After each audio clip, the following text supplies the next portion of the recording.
Grey list से निकलने का जश्न मनाना काबिल वक्त होगा। अक्टूबर तक निकलने का अमल मुकम्मल हो जाएगा। बहुत जल्द ग्रे लिस्ट से हमेशा के लिए निकल जाएंगे।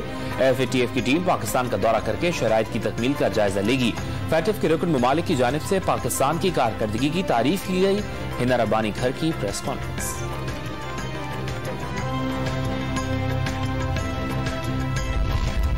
जानते हैं, ग्रे लिस्ट से निकलना मुश्किल काम था। हुकूमतें आती जाती रहती हैं। रियासत ने जो काम किया वो काबिल तारीफ है। FATF अहदाफ पूरे करने के लिए दिन रात मेहनत की। पाकिस्तान ने मुश्किल हालात में एक कौम बनकर काम किया। वजीर मुमलिकत बराए खारजा उमूर की प्रेस कॉन्फ्रेंस। इस पोजीशन में है दूसरे ममालिक को मुआवनत फराहम कर सकें। पाकिस्तान दूसरे ममालिक के लिए रोल मॉडल बन जाएगा। मुआशी हालात बेहतर हो जाएंगे। हिना रब्बानी घर की मीडिया से गुफ्तगू।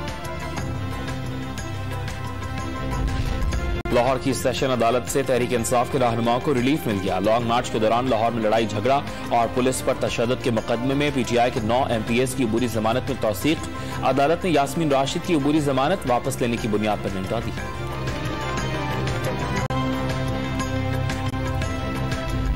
और कराची के मुख्तलिफ इलाकों में हल्की बारिश। महकमे मौसमियात की 3 रोज तक बूंदाबांदी और हल्की बारिश का सिलसिला जारी रहने की पेशगोई।